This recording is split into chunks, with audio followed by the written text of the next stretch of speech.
वसुदेवसुतं देवं कंसे चाणूरमर्दनम देवकी परमानंदम कृष्णं वंदे जगद्गुरुम। श्री कृष्णं वंदे जगद्गुरुम। नारायण नारायण नारायण। सभी को वैष्णव को प्रणाम। हरे कृष्ण। हरे तो अपना चल रहा था मोक्ष संन्यास योग पिछली बार। मोक्ष संन्यास योग में अपने काफी कुछ पढ़ लिया था।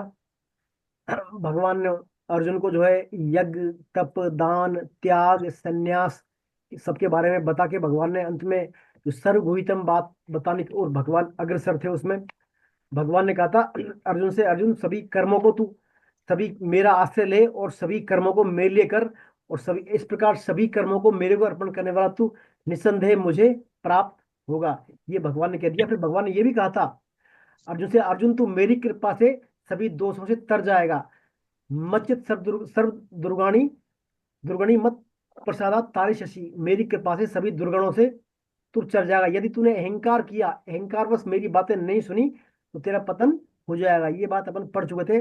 फिर भगवान ने कहा था ईश्वर सर्वभूतानाम हृदय से तिष्ठति भ्राम्यन सर्वभूतानि यंत्रारूढ़ानि माया। मैं ही सभी प्राणियों के शरीर में हृदय में रहता हूँ और अपनी माया रूपी शरीर और अपनी माया से शरीर रूपी यंत्र पर आरूढ़ हुए संपूर्ण प्राणियों को उनके स्वभाव के अनुसार में भिन्न भिन्न प्रकार से भ्रमण करवाता हूँ। अर्थात भिन्न भिन्न प्रकार के उनकी श्रद्धा के अनुसार मैं कर्म करवाता हूँ। ये अपन ने पढ़ा था। इसके बाद फिर जो है भगवान ने कहा था अर्जुन अब यदि तू मुझे समझता है, सखा समझता है या मुझे वैसे समझ रहा है, अपना मित्र समझ रहा है, तो इस यदि तेरे अंदर ये भाव है तो तू फिर ऐसा कर जो है उस तू सभी भाव सर्वभाव से उस ईश्वर की शरण में चला जा। यदि तू मेरे को जैसे नहीं मानता, मेरे को सखा ही मान रहा है खाली, तो ऐसा भाव है तेरा, तो उस ईश्वर की शरण में चला जा जिससे तू क्या है, परम उसी कृपा से तू परम शांति को प्राप्त हो जाएगा और अविनाशी पद को प्राप्त हो जाएगा। तो यह भगवान ने अर्जुन से इसलिए कहा था अति परिचयात के कारण, क्योंकि अर्जुन और भगवान जो है साथ साथ खेले। अर्जुन को पता नहीं कि यही भगवान साक्षात है। भगवान ने जब भगवान ने विश्व रूप दिखा दिया अर्जुन को, विराट रूप दिखा दिया, उसके बाद फिर अर्जुन को लगा कि यही सब कुछ है, फिर यही परम भगवान है ना। ऐसा बताया जब भगवान ने विश्व रूप दिखाया अर्जुन को, तो उसको देखने के बाद भगवान की स्तुति की अर्जुन ने। उसके बाद अर्जुन को आभास हुआ कि यही मेरे साथ साक्षात भगवान यही है। इसके बाद भी अर्जुन ने क्या, श्रद्धा विभाग में श्रद्धा के बारे में कुछ जिज्ञासा थी अर्जुन की, श्रद्धा के बारे में पूछा, कर्मों का स्वरूप से त्याग या संन्यास और त्याग के बारे में पूछा, और कई बातें थी अर्जुन के। अभी भी अर्जुन के मन में कहीं ना कहीं ये धारणा थी भाई युद्ध नहीं करना पड़े, है ना। इतना भगवान के समझाने के बाद भी अर्जुन को ये धारणा कि युद्ध नहीं करना पड़े। तो भगवान फिर कहते हैं अर्जुन अभी यदि तू उस सर्वभाव से उस परमात्मा के शरण चला जाएगा तो उसी कृपा से तू तर जाएगा या परम पद को प्राप्त हो जाएगा। तो यह भगवान अर्जुन को निषेधात्मक तरीके से समझा रहे थे भाई। कई बार माँ बाप कहते हैं ना बेटे से, बेटे भाई ठीक है हमने बता दिया, अब तेरी इच्छा है वैसा कर। तो ऐसा निषेधात्मक तरीके से भगवान ने जब अर्जुन को समझाया तो अर्जुन का क्या है, फिर और ज्यादा अर्जुन भगवान की तरफ अट्रैक्ट हो गया, शरण में आ गया, और ज्यादा अर्जुन इमोशनल हो गया। फिर भाई भगवान ये क्या कह रहे हैं। जब भगवान की तरफ ऐसा अर्जुन और शरण में हो गया तो, और भगवान फिर भगवान तो चूंकि कृपा कृपा वत्सल है, भगवान कृपा करते हैं भक्तों पर। तो ऐसा जब अर्जुन का भाव रहा तो भगवान ने फिर और गहरी बात बोली अर्जुन को। भगवान ने कहा अर्जुन मैंने तुझे यह घुई से भी घुईतर, घुई से भी घुईतर अर्थात सीक्रेट ज्ञान तेरे को दे दिया है। अब तू इस पर विचार कर ले और जैसा चाहता है वैसा तू कर। अब तेरी इच्छा है, वैसा कर। ये भगवान ने बात अर्जुन से कह रही थी। अब ऐसा कहने के बाद फिर अर्जुन भगवान की तरफ क्या है, टक टक लगा के देखने लगा कि ये भगवान क्या करे, मैं तो इनकी शरण में था, मैं तो इनसे ही कल्याण की प्राप्ति करना चाह रहा था। जो मेरे लिए श्रेय था, कल्याण के लिए जो तो उचित था वही मैंने इनसे पूछा था। ऐसा भाव होने के बाद फिर भगवान और द्रवित होते हैं अर्जुन की तरफ और भगवान बोलते हैं फिर सर्वभूये तमम भूय तनु में परम वचः इष्टो असि में द्रामति ततो वक्ष्यामि ते हितम। अर्जुन अब मैं तुझे सबसे अत्यंत गोपनीय सर्वोत्कृष्ट वचन फिर मैं तुझसे कहूंगा, उनको तू सुन, क्योंकि तू मेरा अत्यंत प्रिय है, मित्र है, इसलिए मैं तेरे से उनकी तेरे हित की विशेष बात मैं फिर से तेरे से कहूंगा। तो यहाँ देखिए अर्जुन को भगवान अब सर्वगुह्यतम ज्ञान बता रहे हैं। सर्वगुह्यतम, अभी तक अपन ने गुह्यतम ज्ञान पढ़ा था, गुह्यतम योग है ना। 15 अध्याय गुहितम योग। अब तो भगवान सर्व गुहितम बात बता रहे हैं। सर्व गुहितम बात भगवान इसलिए बता रहे हैं क्योंकि अर्जुन अभी भी भगवान के शरणागत होने की ओर है। भगवान पर ही वो भगवान की ओर उन्मुख है ना, भगवान का ही आश्रय है उसमें। इसलिए भगवान उसको क्या है, यह सर्व गुहितम योग बताने की बात बोल रहे हैं। भगवान ने पहले भी कर्म योग में भी बताया ये बात, यही ज्ञान योग में बात बताई है, और यही बात भक्ति योग में बताई है गुहितम योग के बारे में। लेकिन यहाँ जो है भगवान सर्वभाव से शरणागति हो, सर्वभाव से उस परमात्मा का समझा।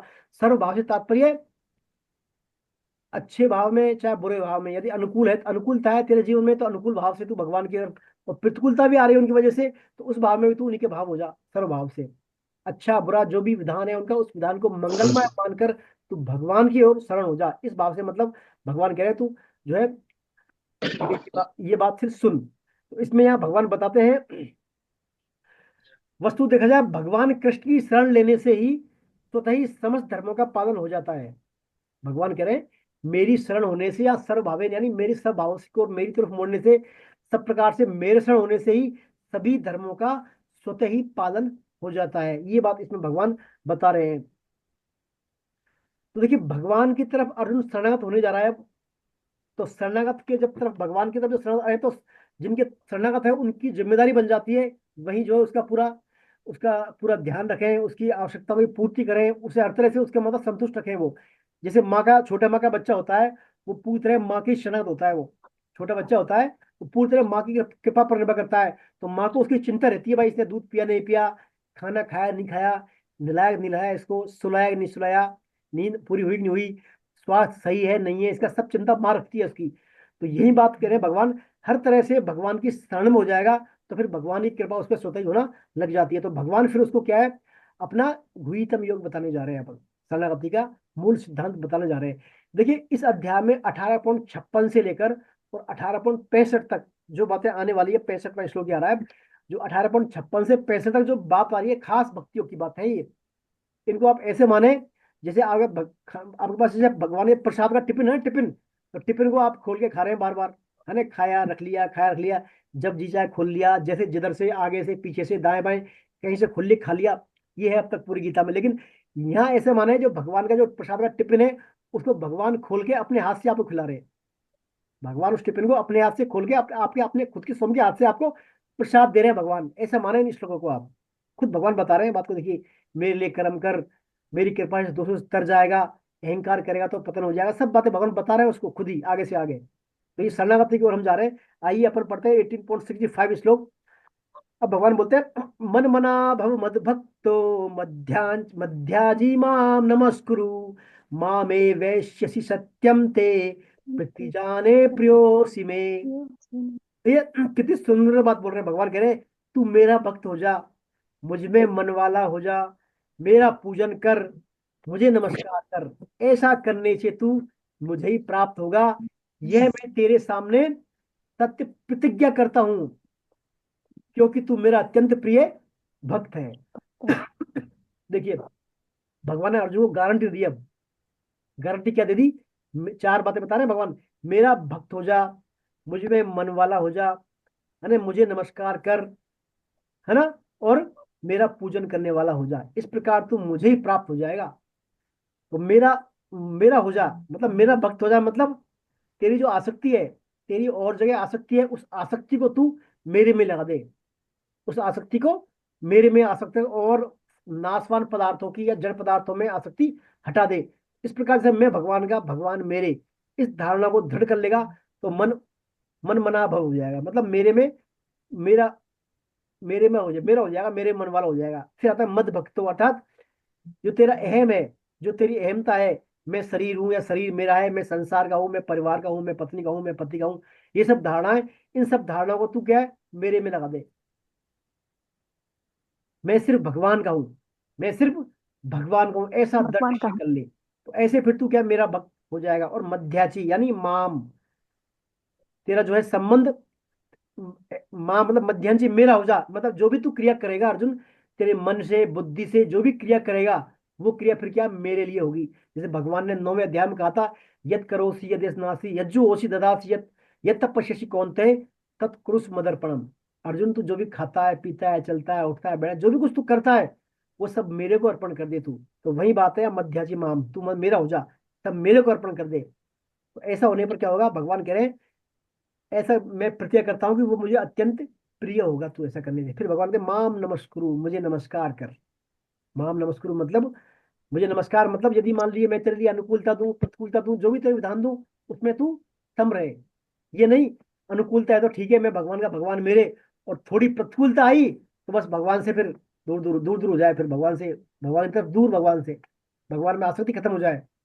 तो यहाँ माम नमस्कुरु का मतलब है, भगवान चाहे अनुकूलता दे या भगवान प्रतिकूलता दे, दोनों ही परिस्थितियों को, दोनों ही विधानों को मंगलमय विधान मानकर सहर्ष स्वीकार करे और भगवान को नमस्कार करे। ये है माम नमस्कुरु से तात्पर्य। तो मेरा हो जा, मुझ में मन वाला हो जा, मुझे नमस्कार कर, और इस प्रकार तू मुझे ही प्राप्त होगा, इस प्रकार तू मुझे ही प्राप्त। देखिए ये बात जो है, भगवान ने, आपको ध्यान हो, 11.55 में श्लोक आया था एक, साधन पंचक श्लोक में 5 तरीके भगवान होता है, 2+3 होता है ना, मन मना, मन मेरे लिए कर्म करने वाला हो जा, मेरा हो जा, है ना, मेरे लिए कर्म कर्म मत परमो भवे, मत कर्म कत मत परमो भवे, मेरा बन जा और मेरे लिए कर्म कर। उससे क्या होगा जो है, और 3 बताई चीज न करने की, निर्वैर अनासक्त, प्राणियों से वैर भाव रहित हो जा, अनासक्त हो जा, और तू मुझे नमस्कार कर और इसे मुझे प्राप्त होगा। तो 5 चीजें भगवान ने 11वें अध्याय में बताई। ये इससे ही मिलती जुलती बात है, भगवान ने 9वें अध्याय में भी 34 श्लोक बताई थी, भगवान ने बताई थी ना, मन मना भव मल को नाम चौंतीस नमस्ते। 34 में। हाँ, 34। 9.34 में। जी जी जी, उसी मन बात मना को भव मद भगवान मद अब भक्त दोबारा बोल जी। रहे हैं अर्जुन से, बार बार देखिए, जी जी। फिर से बोल ये रहे हैं। आधा श्लोक दोबारा रिपीट हुआ है सर। हाँ बिल्कुल, बातें वही, मूल मूल बातें वही है। तो जी यहाँ जी जी। भगवान प्रतिज्ञा कर रहे हैं, भगवान खुद प्रतिज्ञा कर रहे हैं भगवान, कि मैं प्रतिज्ञा करता हूँ वो मुझे प्रिय होगा। देखिए भगवान 3 जगह गारंटी दी भगवान ने। भले हमारे गीता के और सभी श्लोक समझ में आए नहीं आए, पढ़े नहीं पढ़े, सुने नहीं सुने, वह सब बात अलग है, लेकिन इस श्लोक को यदि अमल में लिया है हम, तो भी पूरी बात बन जाएगी। तो भी क्या हो जाएगा, पूरी बात, गीता की पूरी बात बन जाएगी। मन मना भव मद भक्तो मद्याजी माम नमस्कुरु, मुझे मन वाला हो जा, मुझे नमस्कार कर, और मेरा हो जा, मुझे मन वाला हो जा। ये यदि कर लेंगे तो फिर भगवान की जो बात बताना चाह रहे हैं अर्जुन को गीता की, सब बातें हमारी इसमें आ जाएंगी। तो ये इसमें भगवान ने बताया है। इसके बाद जो है, अगला जो श्लोक है, फिर इसके बाद अब आता है भगवान का शरणागति के बारे में। भगवान ने ये बात बता दी, अब भगवान देखिए इससे भी गहरी बात बता रहे हैं, इससे भी गहरी बात, पॉइंट टू पॉइंट बात बता रहे हैं अर्जुन को। जो सभी समस्त गीता का सार है, गीता में शरणागति का सूत्र है, वो आधार है शरणागति का। कौन पढ़ेंगे इस श्लोक को? महेंद्र जी सर पढ़ेंगे। महेंद्र जी सबसे वरिष्ठ है हमारे साधक, और हम इनके मुख से सुनना चाहेंगे इस श्लोक को। महेंद्र जी सर आप पढ़े 18.66। हरे कृष्णा प्रभु जी, हरे कृष्णा, सभी भक्तों को प्रणाम। सर्वधर्मान् परित्यज्य मामेकं शरणं व्रज, अहं त्वा सर्वपापेभ्यो मोक्ष्यामि मा शुचः। हरे कृष्ण। बहुत सुंदर। भगवान कह रहे हैं, संपूर्ण धर्मों के आश्रय का छोड़कर, संपूर्ण धर्मों के आश्रय को छोड़कर तू केवल मेरी शरण में आ जा, मैं तुझे संपूर्ण पापों से मुक्त कर दूंगा, चिंता मत कर। ये कितनी बड़ी बात बोल रहे हैं भगवान। सभी धर्मों को आश्रय छोड़कर तू मेरी शरण में आ जा, सिर्फ और सिर्फ मैं भगवान का भगवान मेरे, इस भावना से दृढ़ भावित हो जा, इसी दृढ़ भावना बना ले। तो क्या होगा, मैं तुझे संपूर्ण पापों से मुक्त कर दूंगा। भाई कहीं ना कहीं पाप तो होता है हमारे से, इस जन्म में, पिछले जन्म में, पास्ट टाइम में। तो भगवान गारंटी दे रहे हैं कि यदि मेरी शरण में आ जाएगा, मैं तुझे समस्त पापों से मुक्त कर दूंगा। अर्जुन तू चिंता मत कर, माँ सुच है, डोंट वरी, चिंता मत कर। देखिए मत माँ सुच है भगवान ने गीता में 2 बार कहा है। एक बार पहले कहाँ कहा था, आपको याद है किसी को? एक बार ये माँ सुच से पहले ही भगवान ने बोला है किसी अध्याय में, आप थोड़ा ध्यान करें। पांडव अर्जुन तू डर मत, ऐसा कहा था। कौन से अध्याय में कहा था, है किसी को ध्यान? अपन ने 16वां अध्याय पढ़ा था ना, 16वां अध्याय देवासुर संपद विभाग योग। तो वहां अर्जुन से भगवान कह रहे हैं, पांडव अर्जुन तू तो देवी संपत्ति में है, डर मत। अभिजातोषी पांडव माँ सुच संपदन देवी, अभिजातोषी पांडव ऐसे करके है। तो वहां भगवान ने कहा अर्जुन से, अर्जुन तू तो देवी संपत्ति में, तू डर मत, तू आसु संपदा में नहीं है, देवी संपत्ति में से डर मत। तो वहां कहा था और यहाँ कहा डर मत। तो देखिए भगवान गारंटी दे रहे हैं फिर दोबारा से एक बार, कि सभी धर्मों का आश्रय, सभी धर्मों का आश्रय से मतलब धर्मों धर्मों को छोड़ने की बात नहीं कह रहे भगवान, धर्म छोड़ दे आप, धर्मों का आश्रय। किसी धर्म में आपका आश्रय ना हो। अर्थात धर्मों का स्वरूप से त्याग नहीं, अपितु धर्मों के आश्रय का त्याग वाली बात है। क्योंकि जब जब तक हमारे अंदर किसी साधन का किंचित मात्र भी आश्रय रहेगा, तब तक हमारे अंदर अनन्यता नहीं होगी, अनंतता नहीं होगी। वर्णाश्रम वर्णाश्रम धर्म शरीर की मुक्तता को लेकर होता है। हमारा हमारा धर्म है ना, से मैं ब्राह्मण हूँ, क्षत्रिय हूँ, शूद्र हूँ, दलित हूँ, जो भी हूँ मैं, जैसा भी हूँ, है ना, युवा हूँ, पुरुष हूँ, स्त्री हूँ, तो ये सब क्या है, वर्णाश्रम शरीर की मुक्तता को लेकर होता है। लेकिन यह क्या बात शरणागति की है। तो शरणागति क्या होती है, स्वयं को लेकर होती है। शरणागति स्वयं को लेकर होती है। और वर्णाश्रम का धर्म किसको होता है, हमारे शरीर की मुक्तता को लेकर होता है। और यह शरणागति का होता है अपने स्वयं को लेकर। तो भगवान से हमारे संबंध की मुक्तता है शरणागति में, भगवान से संबंध की मुक्तता है। जैसे पतिव्रता स्त्री का कोई अपना काम नहीं होता, वो सिर्फ अपने पति के लिए ही अपने शरीर की सार संभाल करती है, पति के लिए पति की आज्ञा का पालन करती है। तो उसी से क्या है, उसका समस्त धर्मों का पालन हो जाता है। इसी प्रकार भगवान कह रहे हैं, समस्त धर्मों का आश्रय छोड़कर मेरी शरण में आ जा। मैं अब देखिए, अर्जुन ने भगवान से पूछा था दूसरे अध्याय के 7वें श्लोक में, और तीसरे अध्याय का दूसरे श्लोक में, और 5वें अध्याय के पहले श्लोक में, भगवान आप वही बात कहिए जिससे मेरा कल्याण हो। कहा था ना भगवान अर्जुन ने 3 बार। 2.7 में कहा था, कार्पण दोषों पर स्वभाव पृछामि ताम धर्म संबुढ़ चेता, है ना। और ऐसे दूसरे तीसरे अध्याय में कहा था 3.2 में, 5.1 में। तो भगवान ने से अर्जुन ने 3 बार पूछा, जय लाया, बार बार भगवान वही बात कही, मेरा कल्याण हो। तो उस बात का भगवान उत्तर यहाँ दे रहे हैं अर्जुन को। उस बात का डायरेक्ट उत्तर भगवान यहाँ दे रहे हैं कि सर्व धर्मान परित्यज्य मामेकम शरणम व्रज अहम त्वा सर्व पापेभ्यो मोक्षयिष्यामि मा शुचः। अर्जुन तू डर मत, सभी धर्मों का आश्रय छोड़कर मेरी शरण आ जा। बस इससे में क्या होगा, सब तेरे पापों का हरण हो जाएगा, तुझे पाप मुक्त कर दूंगा। डरने की कोई बात है नहीं इसमें। तो देखिए, शरणागत होने के बाद शरणागति का जो भार होता है, शरणागत का, हम भगवान के लिए शरणागत हो जाएंगे तो हमारा जो भी बुराइयां हैं, हमारे अंदर जो भी कमियां हैं, जो भी हमारे जो भजन है, सब उसको क्या, भार को भगवान उठाते हैं फिर। तो जब भगवान के वो शरणागत हो जाता है, तो भगवान फिर उसकी बुराइयों को नहीं देखते, भाई क्या बुराई है इसमें, बस ये तो मेरा है। जैसे माँ होती है ना, छोटी माँ, माँ जब छोटे बच्चे को संभालती है, तो माँ ये नहीं थी बच्चा, भाई बच्चे ने क्या है, नहाया कि नहीं नहाया, गंदा हो रहा है, कैसा हो रहा है, बस जैसा भी वो पुकारता है माँ को एक बार माँ, तो माँ भले ही आटा लगा रही होगी, आटे माँ तो रहे होंगे, खाना कुछ भी कर रही होगी, मतलब उसको उठा लेती है माँ। तो ऐसे ही शरणागत जो भक्त होता है, उसमें भले ही लाख बुराइयां हैं, एक बार उसने दृढ़ निश्चय कर लिया, तो बस उसको भगवान फिर अपना ही लेते हैं। भगवान उसकी बुराइयों को नहीं देखते। जैसे भगवान ने कहा था 9वें अध्याय में, महात्मा सुदुर्लभ है। एक बार जिसने यदि बुरे से बुरा, दुराचारी से भी दुराचारी है, और उसने भगवान की ओर चलने का दृढ़ निश्चय कर लिया, तो भगवान कहते हैं उसे महात्मा समझना चाहिए, महात्मा हो जाता है फिर वो। भले ही दुनिया कुछ भी कहे, उसको दुनिया के सर्टिफिकेट की आवश्यकता नहीं है। तो दुनिया उसको क्या कह रही है, भैया आप जो है अभी तो गीता की बातें बोल रहे हो, गीता पढ़ा रहे हो, और आपने जो है अपनी सर्विस में करप्शन किया है, फलाना ढिकाना, उसको दुनियादारी के सर्टिफिकेट की बिल्कुल जरूरत नहीं है फिर। उसको भगवान ने सर्टिफाइड कर दिया, है महात्मा सुदुर्लभ है। बस एक बार उसने निश्चितता कर लिया भगवान की तरफ चलने का, तो उसे महात्मा समझ आई। तो ऐसे व्यक्ति का क्या भार भगवान स्वयं उठा लेते हैं फिर। जो भगवान के शरणत हो गया, उसका भाव भगवान स्वयं उठा लेते हैं। तो देखिए, ये है देखिए शरणागति का मैजिक।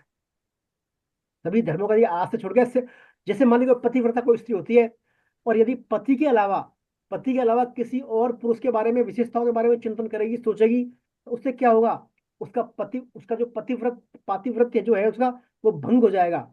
ऐसे ही हम यदि भगवान के अलावा और किसी जड़ पदार्थों का, संसार का, रुपयों का, पैसों का, मान बढ़ाई का, भोग संग्रह, इनका आश्रय लेंगे, तो हमारा जो भगवान का आश्रय वो भंग हो जाएगा।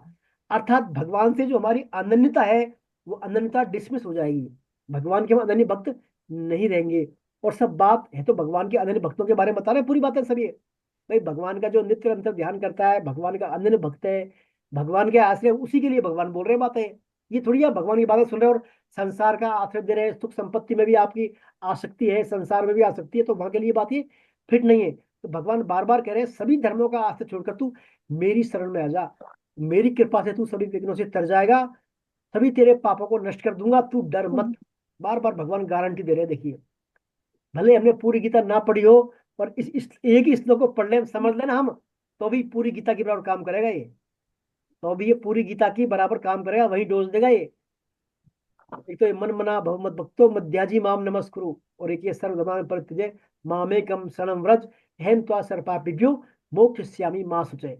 ये देखिए गहराई वाली बात है इसमें। बस एक भगवान का यदि आश्रय हो गया, जैसे आपको पेड़ होता है ना, पेड़ पेड़ की आप जड़ में पानी देते हैं तो पेड़ पूरा फलता फूलता है, पत्तियां भी खिलती है उसमें, तना भी उसका पुष्ट होता है, पुष्प भी लगते हैं, फूल भी आते हैं। ये थोड़ी आप तने को पानी लग देंगे, पत्तियों को लग देंगे, फूल को लग देंगे, सिर्फ जड़ में सिंचन करने से ही पूरा काम बन रहा है।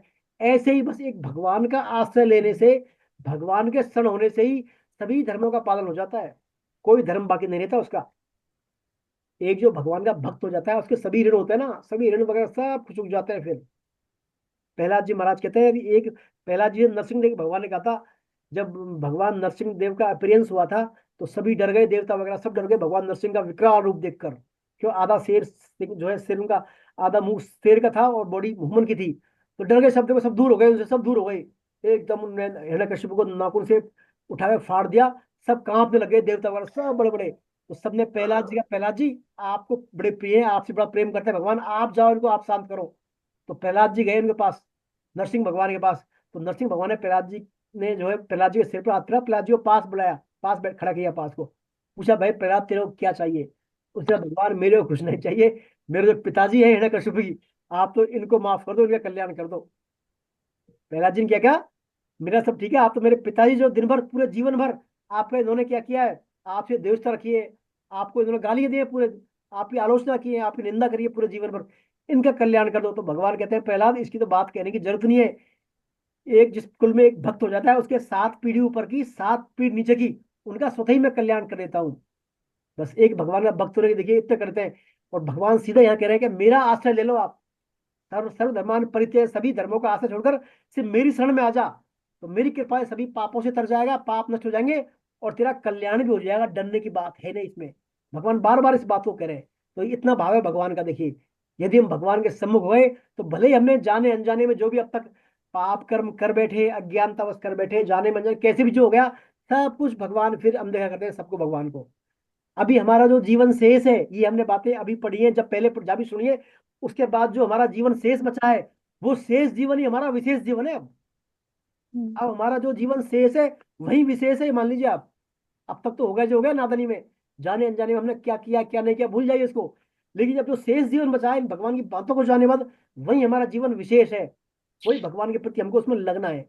ये बात इस भगवान में, इस श्लोक में बताइए। आइए अब चलते हैं आगे, श्लोक पॉइंट 67।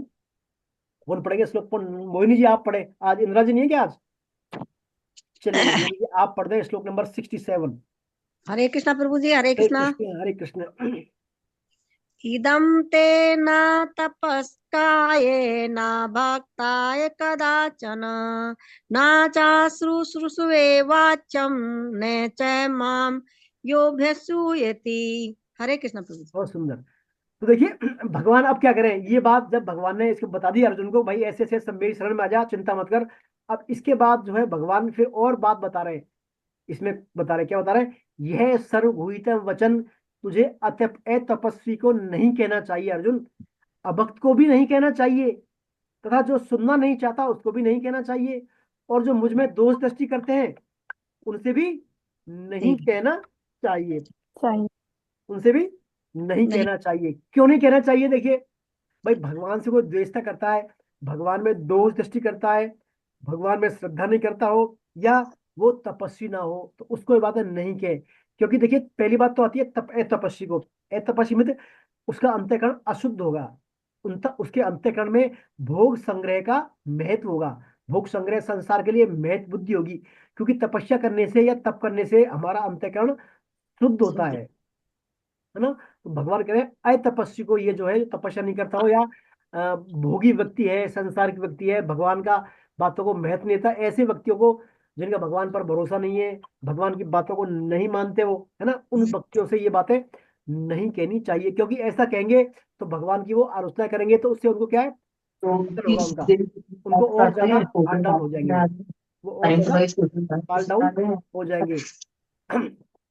फिर भगवान कह रहे हैं जो ये बातों को सुनना नहीं चाहता, इन बातों को, जिनकी बातों में इंटरेस्ट नहीं है भगवान की बातों को, उससे ही बातों को मत कहना।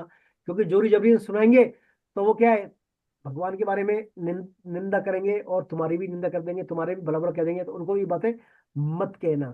और जो मुझ में दोष दृष्टि करता है, मेरे से द्वेष करता है, उससे भी बातें नहीं कहनी चाहिए, ऐसा भगवान इसमें बता रहे हैं।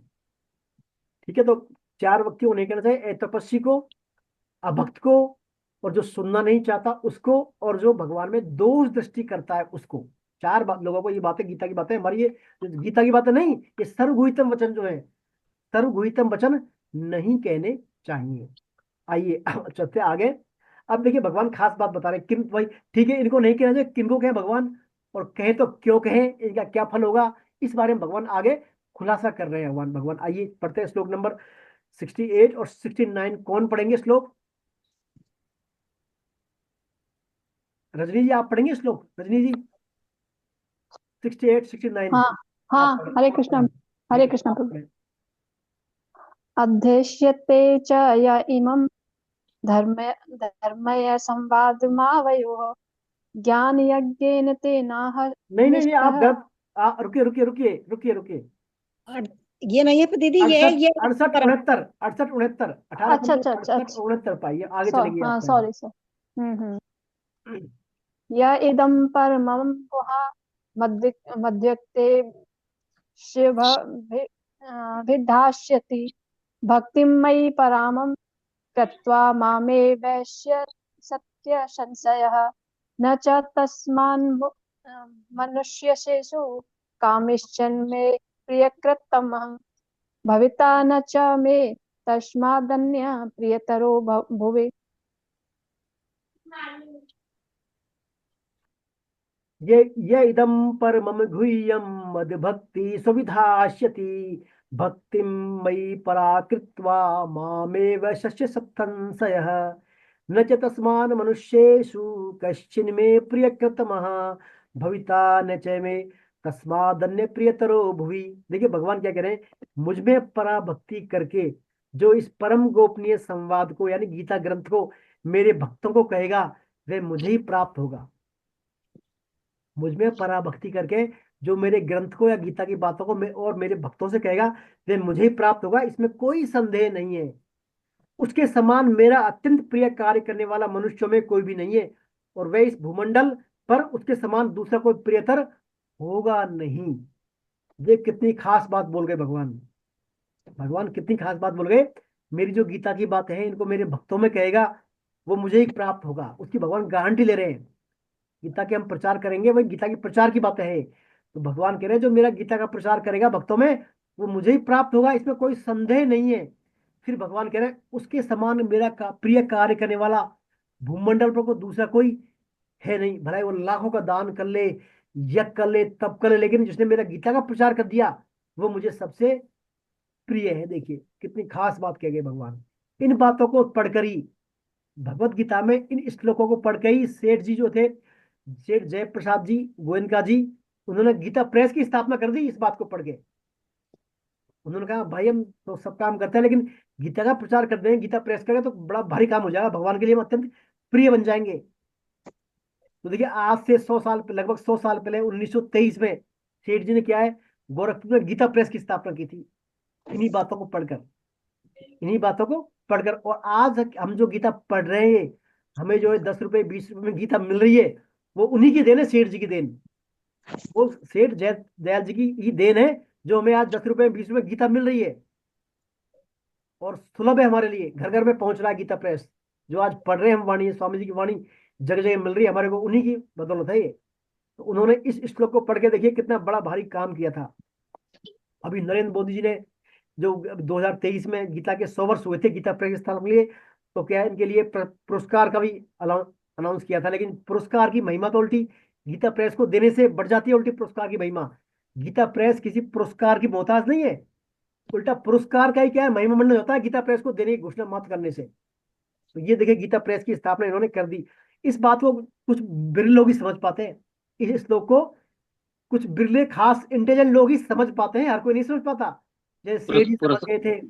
नहीं सर, पुरस्कार की राशि को भी तो इन्होंने रिजेक्ट कर दिया था, हाँ लिया नहीं उन्होंने गीता महिमा प्रकल्प। में, हाँ बिल्कुल सही कह रहे हैं आप, वो बात मैं नहीं कर रहा था, लेकिन उन्होंने पुरस्कार की घोषणा की थी मोदी जी ने। तो उस घोषणा करने से क्या हुआ, पुरस्कार का महत्व बढ़ गया। गीता प्रेस तो अपनी है वही है, गीता प्रेस को पुरस्कारों से कोई फर्क नहीं पड़ता, लेकिन पुरस्कार का जरूर महिमा मंडन हो गया है कि गीता प्रेस को दिया जा रहा है। हालांकि उन्होंने एक्सेप्ट नहीं किया, वो बात अलग है, लेकिन पुरस्कार का महिमा मंडन हो गया उससे। गीता प्रेस किसी की पुरस्कार की मोहताज थोड़ी, वो तो स्वतः ही भगवान का निष्काम कर्मयोग में लगी हुई है।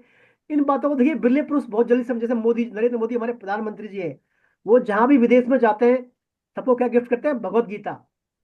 सबको वो भगवत गीता ही गिफ्ट करते हैं। वो कहते हैं मेरे पास इससे बड़ा कोई साधन, इससे कोई बड़ा वस्तु देने के लिए नहीं है, और तुम्हारे पास शायद कोई लेने के लिए भी नहीं है। ऐसा भगवान कहते। एक बार हमारी जो सुनीता विलियम थी, अंतरिक्ष यात्री सुनीता विलियम, अंतरिक्ष में गई थी अमेरिका से वो एक बार।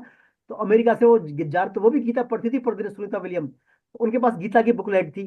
तो जब अंतरिक्ष में जब जा रही थी वहां पर नासा के द्वारा वो, तो इसरो नासा के उसमें गई थी, तो उन्होंने मना कर दिया वहां के इन्होंने ऑफिसर्स लोगों ने, भाई आप जो है गीता को लेकर नहीं जाती, आपका वेट बढ़ जाएगा। सुनीता विलियम्स का आपका वेट ज्यादा हो जाएगा। तो सुनीता विलियम ने 2 महीने तक डाइटिंग की, अपना वेट लॉस किया, तब जाकर वो गीता को जो ले जाने के लायक एबल हो गई वो। मतलब इतना वेट किया कम उन्होंने, ताकि उनको गीता को ले जाने की अनुमति मिल गई। तो अंतरिक्ष में भी सुनीता विलियम गीता लेकर गई है वहां पर, देखिए। जो बुद्धिमान लोग हैं गीता को समझते हैं।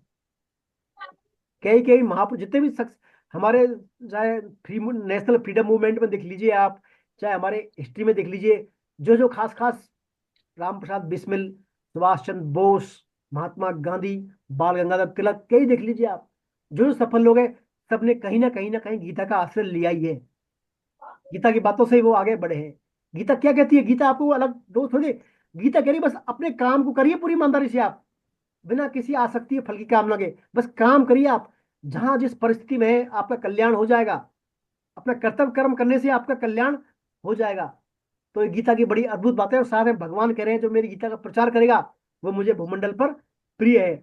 हम देखिए, हम सभी भगवान का जो गीता पढ़ रहे हैं और गीता का जो प्रचार का कंसेप्ट करते हैं, इसके पीछे हमारी भावना, मूल भावना यही है। हमारे श्रद्धेय तायल साहब थे जयपुर में यहाँ। तायल साहब ने जब साधक संजीवनी पढ़ी थी या ये गीता पढ़ी थी, तो इस श्लोक को पढ़ने के बाद ही उन्होंने जयपुर में जो गीता क्लास का सिस्टम है लागू किया था। उनके दिमाग में आई थी कि ये तो बड़ी गजब की चीज है। भगवान कह रहे हैं मुझे इसका से प्रचार करने से ज्यादा प्रिय कुछ है ही नहीं। तो तायल साहब ने क्या है, जयपुर में गीता कोर्स चालू कर दिया था हमारा, जो आज हम पढ़ रहे हैं गीता, ऑनलाइन ऑफलाइन जैसे ही पढ़ रहे हैं, वो तायल साहब का एक कंसेप्ट है जयपुर में। उन्होंने इन श्लोक को पढ़ गई, वो फिर इसको उनके डिवोटी से मिले, उन्होंने प्रोग्राम डिजाइन करवाया। 2000 करीब, उन्होंने 2007-8 में चालू हुआ था शायद उनका सिस्टम। ये उन्होंने 7-8 में चालू किया सिस्टम, धीरे धीरे शुरू शुरू में 2 क्लास की, 1 क्लास की, फिर 3 क्लास हुई, फिर 8 क्लास, धीरे धीरे बढ़ती बढ़ती के उनकी लोग कारवां बढ़ता चला गया। तो बस इस श्लोक का ही करामात है, इसकी श्लोक की कृपा है। इसकी हम प्रेरणा से जो है भगवत गीता का प्रचार करते हैं। देखिए इसमें भगवान बताता है श्री कृष्ण को प्रसन्न करने का सबसे सरल उपाय है निष्काम भाव से गीता प्रचार करना। निष्काम भाव से गीता प्रचार करें, क्योंकि भगवान जो है गीता के प्रचार से प्रसन्न होते हैं। गीता के प्रचार से भगवान सबसे ज्यादा प्रसन्न होते हैं।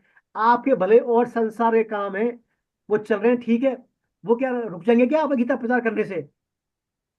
आप, कई लोग कहते हैं भाई हमें प्रभु जी अभी तो हम जो है अभी गृहस्थी में है, ये काम कर रहे हैं, वो बच्चे पढ़ाने करने, और ये तो बाद में करेंगे हम। तो ये क्या है, हमारे गलतफहमी है।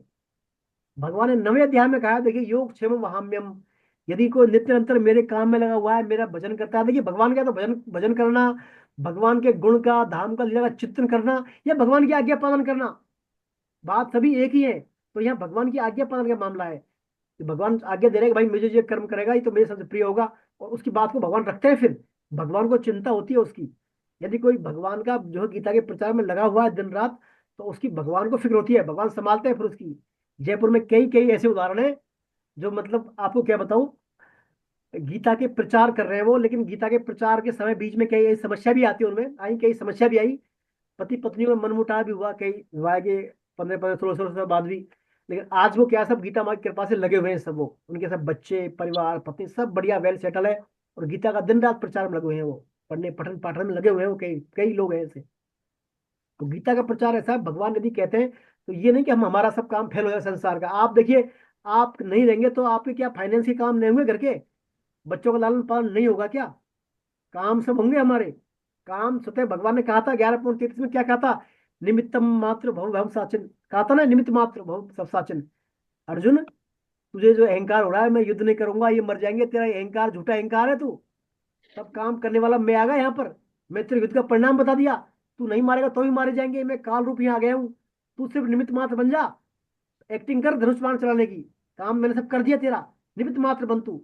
तो ऐसे हम तो मात्र हमारे परिवार के लालन पालन करने वाले, फाइनेंस में निमित्त मात्र हैं हम। यदि हम ये अहंकार पालने के नहीं, मैं ही कर रहा हूँ, मेरी वजह से हो रहा है सब काम, तो ये हम क्या है, गलत फहमी हमारे मन में, ये हमारे मन में गलत फहमी है। तो भगवान यही कहते हैं, आप मेरी तरफ सन्मुख होइए, मेरा काम करिए, आप आज्ञा पालन कीजिए, अपने निष्काम कर्तव्य कर्म कीजिए आप, है ना। ये अपने आप को कर्ता मत मानिए आप। हमारा भजन ले घूमते ना, मैं ही करता हूँ, तो इस भजन से आप यार नहीं चल पाएंगे फिर आगे हम। तो ये भजन अपने से निकाल दे हम कि मैं कुछ नहीं करता। तब कौन है, भगवान करते हैं। अपन 13 चैप्टर पढ़ा था, कर्म कैसे होते हैं, कर्म करने के 5 तरीके पढ़े थे, प्रकृति कैसे गुणों के वशीभूत होकर आत्मा अपने आप को शरीर मान लेती है और कर्ताओं का भोक्ता बन जाता है, कर्म का फल के भोगी बन जाता है। अपन एक्चुअली कर्म कुछ करते नहीं। भगवान ने 18.61 में कहा था, हृदय से अर्जुन तिष्ठति ब्राह्मण सर्वभूतानि यंत्र ध्वनि माया। कहा था ना भगवान ने, मैं ही सबके प्राणियों में यंत्र रूपी शरीर पर आरूढ़ हूँ। वही भगवान ही करवाते हैं सब। हम वस्तु तो कुछ नहीं करते, हम तो क्या निमित्त मात्र हैं, बस खड़े हैं। फ्री में हमको क्रेडिट मिल रहा है, फ्री में ही, कि मैंने ये कर दिया, हमने एक्चुअली कुछ किया नहीं है, फ्री में भगवान क्रेडिट दे रहे हैं हमारे को। तो हम भगवान की बातों को समझें। भगवान कहे निष्काम भाव से आप जो गीता का प्रचार करें तो मेरे प्रिय होंगे आप, और सब काम फिर आपके स्वतः ही जो मैं करवा दूंगा। ये इसमें बात भगवान कह रहे हैं। आइए अब चलते आगे, चलते हैं इसमें और गीता की भगवान महिमा गा रहे हैं। श्लोक नंबर 70, श्लोक नंबर 70 कौन पढ़ेंगे? विशंबर जी सर आप पढ़ेंगे श्लोक नंबर 70? विशंबर पाराशर साहब, विशंबर पाराशर साहब पढ़े। हरे कृष्ण प्रभु। हरे कृष्णा हरे कृष्णा। अध्येयस्यते च ये मम धर्म संवादमावयो ज्ञान यज्ञेन तेहा मिष्टशामिति मे मति। जो मनुष्य हम दोनों के जो मनुष्य हम दोनों के इस धर्ममय संवाद का अध्ययन करेगा, उसके द्वारा मैं ज्ञान यज्ञ से पूजित होऊंगा। देखिए भगवान फिर बड़ी बात करें, जो मनुष्य हम दोनों के इस धर्ममय संवाद का, यानी किन किन का, भगवान कृष्ण और अर्जुन का जो धर्ममय संवाद चल रहा है, इसका अध्ययन करेगा, उसके द्वारा भी मैं ज्ञान यज्ञ से पूजित होऊंगा। देखिए गीता के पाठ की कितनी बड़ी महिमा है। गीता पढ़ रहे हैं आप, तो उसके द्वारा भगवान क्या करें, मैं ज्ञान यज्ञ के द्वारा पूजित होऊंगा। और भगवान ने पहले कहा था ना, चौथे अध्याय में क्या कहा था, यज्ञों को पढ़ा, यज्ञों के बारे में पढ़ा, कितने प्रकार के यज्ञ है क्या है। तो उसमें एक बात थी श्लोक में, द्रव्यमय यज्ञ से ज्ञानमय यज्ञ श्रेष्ठ है, कहा था ना भगवान ने, द्रव्यमय यज्ञ से ज्ञानमय यज्ञ श्रेष्ठ है। और भैया कह रहे हैं भगवान, उसके द्वारा मैं ज्ञान यज्ञ से पूजित होऊंगा। देखिए इतनी बड़ी भारी महिमा है गीता की। आप गीता पढ़ रहे हैं, स्वाध्याय कर रहे हैं, तो उसके द्वारा भी आपका जो है भगवान का यज्ञ हो रहा है, ज्ञान यज्ञ, ज्ञान यज्ञ रूपी यज्ञ हो रहा है भगवान का। गीता पढ़ना, आपने पूरी साल गीता पढ़ी है, अपन शुरू से पढ़ रहे हैं, पूरा लगभग जनवरी फरवरी से पढ़ रहे हैं अपन। तो इसमें इसके द्वारा भगवान कह रहे हैं मैं ज्ञान यज्ञ से पूजित होऊंगा। देखिए इसका बड़ा भारी महत्व है गीता का। आप भले ही एक श्लोक पढ़ रहे हैं, 2 पढ़ रहे हैं, 3 पढ़ रहे हैं, समझ रहे हैं भाव को, तो उससे भी क्या है, भगवान बड़े भारी प्रसन्न होते हैं। भगवान की पूजा हो गई, वो भी, वो क्या हो गई, वो भी भगवान की पूजा हो गई आपकी। भले आप अपना बिजनेस कर रहे हैं, संसार में काम कर रहे हैं, समय निकाल के आप 2 श्लोक पढ़ रहे हैं, 3 श्लोक पढ़ रहे हैं, 1 पेज पढ़ रहे हैं, 2 पेज पढ़ रहे हैं, उसके द्वारा फिर क्या होगा, भगवान ज्ञान यज्ञ के रूप में पूजे जा रहे हैं आप भगवान के लिए ज्ञान यज्ञ कर रहे हैं। देखिए ये बात इसमें भगवान इसमें बता रहे हैं श्लोक में। तो क्या होगा, अब देखिए कल हमारे क्लास में, मेरी कल क्लास थी फिजिकल क्लास, उसमें एक हमारे साधक थे, एक था साधक थे पीसी मावर साहब। उन्होंने प्रश्न किया कि महाराज जी, प्रभु जी, हम जा रहे हैं कुंभ मेले जा रहे हैं, क्या कुंभ में नहाने से हमारे पाप कट जाएंगे क्या, पाप हमारे धुल जाएंगे कुंभ में नहाने से? तो हमारे एक दूसरे साधक बैठे थे पास में उनके, तो उन्होंने उनको उत्तर दिया, भाई कुंभ में नहाने से तो आपके क्या है, पाप धुल जाएंगे, फिर आगे दोबारा आ जाओगे आप यहाँ घर, फिर पाप करोगे आप, फिर पाप करोगे, तो उनका क्या होगा फिर। लेकिन गीता से, तो गीता पढ़ने से तो आपके पाप की जो करने की जड़ है ना, जड़ ही कट जाएगी आपकी। गीता पाप करने की प्रवृत्ति का नाश कर देगी आपकी का। तो गीता पढ़िए आप, ठीक है, जाइए तीर्थ स्थान में, वो अच्छी बात है, जाना चाहिए। लेकिन गीता का इतना महत्व है, गीता आपकी पाप करने की प्रवृत्ति को ही नष्ट कर देगी, जड़ से काट देगी फिर। इतना खास महत्व है गीता का। भगवान कहते हैं ना, मैं सभी जगह सबके हृदय में विराजमान हूँ। भगवान सबके हृदय में विराजमान है, भगवान के सब जगह कान है, भगवान के सब जगह आंख है, पैर है, भगवान के हाथ, सब जगह भगवान व्याप्त है। आप जहां जब भी, जैसे भी, जिस भी देश काल परिस्थिति में गीता पढ़ेंगे, भगवान की बातों को पढ़ेंगे, करेंगे, सुनेंगे, उससे भगवान बड़े भारी प्रसन्न होते हैं। देखिए मैं आपको श्रेष्ठ तरीका बताऊं, एक मेरे को किसी सज्जन ने बताया था गीता का पाठ करने का तरीका।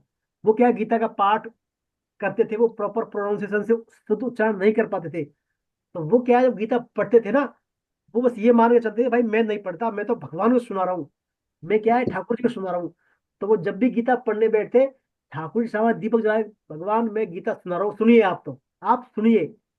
तो वो भगवान को सुनाने के भाव से पढ़ता था। अब जैसी बेचारी श्रद्धा सामर्थ्य क्षमता थी वैसे पढ़ता था वो। तो वैसे ही वो क्या है, पढ़ता था बस। तो उससे क्या है, भगवान बड़े भारी प्रश्न होते थे उससे। और बात उसकी कभी खाली समय में बात करेंगे अपन। तो वास्तव में सच्चे अर्थों में क्या है, भगवत कृपा से फिर वो भगवान ने कहा भी 10.10 में, ददामी बुद्धि योगम, मेरे भक्तों को मैं बुद्धि योग देता हूँ, मेरे भक्तों को मैं बुद्धि योग देता हूँ। उससे क्या होता है, उसके हृदय का अज्ञान रूपी जो है, अज्ञान नष्ट हो जाता है और उनके अंदर ज्ञान का रूप दीपक जल जाता है। तो भगवत कृपा से वो वास्तव में फिर गीता का सही मतलब करना, पूरे भाव में, लय में, राग में पढ़ना सीख गया था वो। जो भी हम करें उसको भगवान का मानकर भगवान के लिए करेंगे ना, तो उसका हमारा एफोर्ट कई गुना बढ़ जाएंगे उस काम में, कई गुना का हमारे एफोर्ट बढ़ जाते हैं उस काम में फिर। तो ये इसमें बात थी इस श्लोक में। तो भगवान कह रहे हैं जो इसका अध्ययन भी करेगा हमारे संवाद का, उसके द्वारा में ज्ञान यज्ञ से पूजित होऊंगा। अब देखिए भगवान कहते हैं ठीक है पढ़ लिया, अब भगवान सुन लेगा। मान लीजिए कोई गीता किसी को पढ़ना नहीं आता, श्लोक पढ़ना नहीं आता, निरक्षर है मान लीजिए वो, और वो सिर्फ गीता सुन लेगा, तो उसके बारे में भगवान क्या बोल रहे हैं, आइए पढ़ते हैं आगे श्लोक। कौन पढ़ेंगे श्लोक अगला, आप पढ़ेंगी आरती जी? आरती जी आप पढ़ेंगे श्लोक नंबर 71? श्रद्धावान आरती हरे देवी, कृष्ण। हरे कृष्णा। श्रद्धावान् सूयक्ष शृणुयादपि को नरः सोऽपि मुक्तः शुभान् लोकान् प्राप्नुयात् पुण्य कर्मणाम्। ये वाला सही से नहीं हरे पढ़ कृष्णा, पाया। हरे अरे श्रद्धावानसूयश्च शृणुयादपि यो नरः सोऽपि मुक्तशुभाल्लोकान् प्राप्य पुण्य सोऽपि मुक्त शुभाल्लोकान् प्राप्त पुण्यात पुण्य कर्मणाम। देखिए भगवान कह रहे हैं श्रद्धावान और दोष दृष्टि से रहित, दो खास है इस बात, श्रद्धावान और दोष दृष्टि से रहित जो मनुष्य इस गीता ग्रंथ को सुन भी लेगा, वह भी शरीर के छूटने पर पुण्य कार्यों के शुभ लोकों को अर्थात बैकुंठ आदि लोगों को प्राप्त होगा। देखिए भगवान ने गीता का महत्व दिया श्रवण का, गीता सुनने का, श्रद्धावान और दोष दृष्टि से रहित होकर। ये नहीं आपकी श्रद्धा ही नहीं हो गीता में, लोग बात कर रहे हैं साहब गीता की बात करो, गीता तो अपने क्या अंगुली पे याद है हमारे को, क्या बात करो गीता की आप, गीता हमारे यहाँ रखी है, कहते हैं क्यों लोग बाग। हम जब गीता का प्रचार करते हैं ना, तो कई बात कहते हैं क्या आप गीता पढ़ने पढ़ाने की बात कर रहे हो, गीता हमारे यहाँ रखी है, पढ़ ली कई बार हमने गीता, है ना। ऐसे अहंकारी लोग क्या समझे गीता का भाव। तो भगवान कह रहे हैं जिसने गीता को सुन लिया दोष दृष्टि रहित और श्रद्धा भाव से, वो भी क्या है गीता को अपने मतलब शुभ कार्य करने वाले लोगों, बैकुंठ लोगों को जाता है वो, उच्च लोगों को जाता है वो, जिसने गीता को सुन भी लिया श्रद्धा से, श्रद्धा से सुन लिया। तो देखिए श्रवण करना महत्वपूर्ण है। भक्ति की जो भगवान ने नवदा भक्ति के बारे में बताया, 9 भक्तियां, उनमें पहले नंबर पर श्रवण आती है, श्रवणम कीर्तनम विष्णु स्मरणम जो है ना, उसमें पहले नंबर भक्ति है श्रवणम। तो जिसने श्रद्धा से, विश्वास से, प्रेम से भगवत गीता को सुन भी लिया, वो भी कहा जाता है भगवान के लोकों में जाता है, वो पुण्य लोकों में, वैकुंठ लोकों में। देखिए कितनी बड़ी बड़ी महिमा है गीता जी की। अरे सुनना ही से सुनने हो रहा है, और सुनाना, पढ़ना, और दूसरे लोगों को बताना, फिर कहना ही क्या, फिर तो कहना ही क्या। और जिसने गीता के अनुसार जीवन में अपना लिया गीता को, तो वो फिर तो उसका तो कहना ही क्या फिर। देखिए मैं आपको एक बात बताऊं गीता के बारे में। गीता के बारे में देखिए, आप हम पढ़ते हैं गीता यहाँ, हम पढ़ते हैं 1 घंटे गीता बैठ के, 1 घंटे 2 घंटे पढ़ते हैं, तो 2 घंटे तक हमारा जो भाव रहता है ना गीता पढ़ने का, सुनने का, सुनते हैं हम, पढ़ते भी हैं, बोलते भी हैं, तो ये 2 घंटा जो वाला भाव है, इस भाव को यदि हम पूरे हमारे एक वीक में एक बार बैठते हैं अपन, इस भाव को यदि पूरे 1 वीक तक बनाए रखें हम लगातार, जो संयम, अनुशासन, धैर्य, जिज्ञासा के साथ सुनते हैं प्रेम से, उस मनोयोग को हम यदि 1 वीक तक बनाए रख लें, तो उससे फिर क्या गीता हमारे आचरण में आ जाएगी। मान लो आप, गीता हमारे आचरण में आ जाएगी। आपने 1 वीक तक रखा भाव ये, फिर अगले वीक रखा, फिर 15 दिन रखा, फिर महीने पर रखा, तो ऐसे ऐसे करेंगे ना छोटे छोटे टुकड़ों में आप ये स्टाइल अपनाएंगे, तो इससे गीता हमारे आचरण में आ जाएगी, गीता के वास्तविक पात्र हो जाएंगे हम, गीता को ग्रहण करने की हमारे अंदर पात्रता आ जाएगी। देखिए किसी भाव को ग्रहण करने में पात्र का बड़ा महत्वपूर्ण भूमिका होती है। एक आप दूध छान रहे, छलनी में दूध छान रहे, नीचे छलनी है, छान रहे निकल रहा है, कोई मतलब ही नहीं है। एक आप जो है पैक बर्तन में छान रहे दूध, रुक रहा है दूध उसमें, तो पात्र है कि नहीं, ये सुयोग पात्र, सुपात्र। तो हमारे ये बातें आश्रम में लाने से हम क्या गीता के सुपात्र बन जाएंगे, सुपात्र। आप अजमाए देखिए, 2 घंटे वाला भाव रहता है ना, अपने इस भाव को आप कम से कम एक दिन रखें पहले। आप एक दिन, दिन भर यही भाव रखें आप, अपने परिचितों से, अपने परिवारजनों से, मित्रों से, सबसे वही डीलिंग करें जो अब कर रहे हैं हम यहाँ डीलिंग, उस भाव से रहें आप। तो गीता की बातें अपने आचरण में आना शुरू हो जाएंगी। तो गीता का सुनने का भी बड़ा चमत्कारी भाव है। देखिए, सुन लिया आपने श्रद्धा पूर्वक, भगवान ने प्रेम करके, तो उससे भी आपका क्या है, कल्याण दूर। एक चीज में चैतन्य महाप्रभु को प्रसंग दिया है, महाप्रभु के वहां एक भक्त थे, वो क्या, उनको पढ़ना नहीं आता था, तो गीता खोलकर पढ़ते थे, वो उंगली फेरते थे। तो एक भक्त ने शिकायत की, महाराज इनको, प्रभु जी से कहा, महाप्रभु से, कि इनको कुछ पढ़ना ही नहीं आता है, उल्टे सीधे पन्ने मारते हैं, लेकिन ये रोते रहते हैं, रो रो के पढ़ते हैं, क्या नाटक करते हैं। तो महाप्रभु ने बुलाया उनको, भाई आप क्या पढ़ते हो? कि महाराज मैं तो पढ़ता हूँ, बस इसमें इतना ही पता था, अर्जुन उवाच कृष्ण उवाच दिखता है मेरे को इसमें। और जब ये दिखता है मेरे को अर्जुन उवाच कृष्ण उवाच, तो मेरे को साक्षात अर्जुन बैठे दिखते हैं रथ में और कृष्ण भगवान बोलते दिखते हैं। बस उनको देख कर ही मेरे को क्या है, भाव हो रहता हूँ मैं, देखते हुए दिखते हैं मेरे को बोलते हुए। ऐसा भाव था उनका। तो देखिए, गीता क्या भावग्राही है। आपका भाव अच्छा होगा, भले आप पे संस्कृत ना आ रही हो, आपके भाषा की नहीं समझ पा रहे हिंदी की, लेकिन आपका भाव यदि भगवान के, भगवान भगवान के लिए भाव है आपका, तो स्वतः ही गीता के भाव आपके हृदय में प्रकट होने लग जाएंगे। देखिए, आपने भाव से बातें ग्रहण कर ली, प्रेम से, विश्वास से, श्रद्धा से बातों को सुन लिया, तो स्वतः ही भाव आपके अंदर प्रकट होने लग जाएंगे, इसमें कोई संदेह नहीं है। ये इसमें बातें। आइए अब चलते हैं आगे।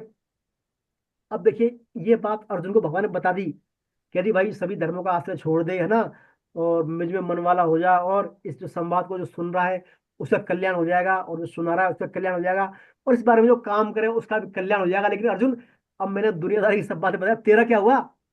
तेरा तो बता मेरे को, मैंने सबके बारे में बताया, तेरा क्या है? उससे अर्जुन पूछते हैं, भाई अर्जुन से पूछते हैं, श्लोक नंबर 72 में पूछते हैं, तो भगवान, केचिदेचुत्थम पार्थे त्वैकाग्रेण चेतसा कच्चित ज्ञान सम्मोहे प्रनष्टस्ते धनंजय। हे प्रथानंदन, क्या तुमने एकाग्र चित्त से इसको सुना? और हे धनंजय, क्या तुम्हारा ज्ञान अब नष्ट हो गया? मोह से, मोह रूपी जो अज्ञान था, क्या नष्ट हुआ क्या अभी? अर्जुन से कह रहे, भगवान भाई मैंने सब, अब तेरे क्या हुआ? तुम्हारा क्या ज्ञान दूर हुआ जो तुमने सुना है इसको पूरा? अब अर्जुन क्या बोलते हैं, बोलिए, महेंद्र सर पढ़ाइए श्लोक को, इसको 18.73। अब अर्जुन क्या मेरा बोलते हैं भगवान, वो नेटवर्क जी। देखिए, अर्जुन अपने बारे में बताएंगे, फीडबैक देंगे। अब कहाँ तो अर्जुन कह रहे हैं पहले अध्याय में, हे गोविंद नय उत्तश्यति, गोविंद गोविंद मैं युद्ध नहीं करूंगा, युद्ध करूंगा नहीं, बैठ गया मैं तो, शरीर कप कप कर रहा है, पसीना आ रहा है, गला सूख रहा है, हाथ से गांडीव गिर रहा है, वो स्थिति। और अब अर्जुन क्या बोलेंगे, देखिए गीता सुनने के बाद। बोले हरे सर। कृष्णा प्रभु जी, हरे कृष्णा। हरे कृष्ण। अर्जुन उवाच नष्टो मोह स्मृतिलब्धवा तत्प्रसादान् मया च्युतः स्थितोऽस्मिन् गतसन्देहः करिष्ये वचनं तव। हरे कृष्णा प्रभु जी। हरे कृष्ण। देखिए भगवान कैसे, अर्जुन अर्जुन बोल रहे हैं भगवान से, हे अच्युत, आपकी कृपा से मेरा मोह नष्ट सा हो गया है, मेरा मोह नष्ट हो गया है, मैंने स्मृति प्राप्त कर ली है। अब मैं संदेह रहित होकर स्थित हूं मैं, और अब मैं आपकी आज्ञा का पालन करूंगा। अब मैं मेरी दलील नहीं दूंगा कि यदि ये स्त्रियां मर जाएंगी, विधवा हो जाएंगी, वर्ण संकर हो जाएंगे, कुल का नाश हो जाए, नहीं नहीं, अब जो आप कहेंगे वही ओ बात माय मैं करूंगा। मैंने मेरी स्मृति प्राप्त कर ली है। स्मृति क्या है? क्या है अपनी वास्तविक स्मृति? क्या है? अपनी क्या प्राप्त किया अर्जुन ने? स्मृति माने क्या है, बता, कोई बताएंगे मेरे, कोई बोलेंगे स्मृति? कि सर मैं आपका ही अंश हूं, मैं आपका हूँ। हाँ, मैं आपका, आप मेरे, ये जो भूल गए ना हम संसार में आकर। तो आपका ही अंश हूँ सर। हाँ, बस मैंने आपका हूँ, आप मेरे, बस ये मैंने स्मृति प्राप्त कर लिया, और अब मैं वही काम करूंगा जो आप कहीं कहेंगे। जी। देखिए, बस ये स्मृति का खेल है गीता में। गीता जी में भगवान, अर्जुन भूल गया था अपने स्वरूप को, मोहित हो गया था अर्जुन। अब मोह दूर कैसा होगा? स्मृति प्राप्त करने के बाद। हम सब क्या वस्तु, हम सब मोहित हैं, हम सब मोहित हैं, संसार में फंसे हुए हैं हम, कभी किसमें कभी किसमें, हम हमारी स्मृति भूल चुके हैं। अर्जुन यह स्मृति प्राप्त कर रहा है अपनी। ये स्मृति प्राप्त करना और मोह का नष्ट होना दोनों साथ साथ होते हैं। देखिए, दोनों, भगवान ने कहा था ना, स्मृति लगता है ज्ञान अपोनम चय, है ना, सर्वम चा मति सन्निविष्टो मत स्मृति ज्ञान अपोनम चय। मैं सबके हृदय में निवास करता हूँ, स्मृति ज्ञान अपोनम मेरे से ही है। तो स्मृति का प्राप्त होना और मोह का नष्ट होना, अर्जुन के दोनों काम है हो रहे। तो अब इसको क्या बोलते हैं, अपनी मतलब, बोलते हैं हमारा मूल, हमारे स्वरूप को हम जान गए। मूल हमारे क्या है, हमारी स्थिति क्या है, हु एम आई, मैं कौन हूँ, ये मेरे जान गया मैं कौन हूँ। अब पहले आध्यात्मिक दुनिया में कदम में पहला प्रश्न आता है हुए माई, मैं कौन हूँ। तो मैं कौन हूँ का यहाँ आंसर मिल गया अर्जुन के द्वारा कि मैं पहचान, मैंने मेरी स्मृति प्राप्त कर लिया। भगवान मैं आपकी अपनी स्थिति स्मृति प्राप्त कर लिया और मैं अपने आप जो कहेंगे वही काम में करूंगा। तो ये देखिए स्मृति प्राप्त होना भी मैं भी भगवत कृपा है हमारा। ये कोई साध से प्राप्त नहीं होती स्मृति, ये स्मृति होती है भगवत कृपा से प्राप्त होती है। हम भगवान के अंदर कितना हमारा डेडिकेशन है, भगवान के प्रति कितना समर्पण है, कितनी हम नित्यनता है हमारे कर्म में भगवान के प्रति। तो ऐसा करने से क्या है, अर्जुन को स्मृति प्राप्त हो जाती है। और स्मृति प्राप्त होने के बाद अर्जुन कहते हैं अब मैं भगवान, अब आप जो आज्ञा देंगे वही काम करूंगा मैं, युद्ध करूं नहीं करूं मैं कुछ नहीं जानता, अब मेरा मोह नष्ट हो गया। अब आप मुझे जो कह देंगे ये करना है तो वही मैं करूंगा पूरी तत्परता से। अब ना तो मेरा गला रूंध रहा है, ना मेरा मुख सूख रहा है, ना गांडीव गिर रहा है, ना मेरा जीव हो रहा, कुछ नहीं हो रहा मेरे को। अब मैं बिल्कुल ठीक हूँ बस।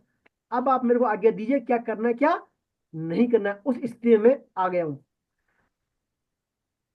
तो देखिए यहाँ पर अर्जुन का बारे में देखिए, अर्जुन अब क्या, अर्जुन अब अपने अहमता या अपने मन बुद्धि का गुलाम है क्या अर्जुन? अभी अपने मन में जो विचारना धारणाएं थी, बुद्धि में थी, उनका गुलाम है क्या? नहीं, उनका कहाँ है गुलाम? तभी देखिए भगवान से कह रहे हैं मैं जो आप आज्ञा देंगे वही काम मैं करूंगा। तो अपनी जो मत है या धारणा है, मन बुद्धि में जो मताग्रह है, वो सबसे परे हट गया अर्जुन। उनसे अब मोह मोह दूर हो गया उसका। अब कुछ नहीं, अब तो जो, अब मतलब उसका वाइट वाश हो गया, अब खाली हो गया दिमाग। अब जो भगवान कहेंगे वही मैं करूंगा। ये है अपना मोह का नष्ट होना या अपनी स्मृति का प्राप्त होना। तो ये करने के बाद फिर अर्जुन जो है तैयार है भगवान की आज्ञा पालन के लिए। तो देखिए सच्चे अर्थों में तो गीता का उपदेश यहीं तक है। दूसरे अध्याय के 11वें श्लोक लेकर 18.74 तक, 73 तक उपदेश है और 74 में अर्जुन का फीडबैक है। अर्जुन का आप तो संजय बताएंगे, यहीं यहीं तक है, 73 तक है श्लोक गीता का उपदेश। भगवान ने 2.11 से किया था ना श्लोक, 2.11 से स्टार्ट किया था और 18.73 में अर्जुन को स्मृति प्राप्त हो गई है। तो ये तो गीता का उपदेश है। अब इसके बारे में संजय बोल रहे हैं। संजय ने बोला शुरुआत में, गीता का शुरुआत किसने की? धृतराष्ट्र उवाच। संजय से बोला धृतराष्ट्र, तो धृतराष्ट्र ने तो एक ही श्लोक बोला था और संजय ने बोले कितने श्लोक? 41 श्लोक। संजय ने 41 श्लोक बोले और 84 श्लोक बोले अर्जुन ने और 574 श्लोक बोले भगवान कृष्ण ने। अब संजय बोल रहे हैं, देखिए अब संजय बता रहे हैं उसका, अर्जुन की स्मृति प्राप्त हो गई, मोह दूर हो गया। आइए अब। राम राम सर जी, मैं ट्राई करके देखती हूँ। जी ऋतु जी आप पढ़े, आप कैमरा ऑन करें, मुझे मालूम नहीं था आप हैं। हाँ जी, मैंने। बोले बोले आप पढ़े, आप 4 श्लोक आप पढ़े, अब संजय वाच पढ़े आप। संजय उवाच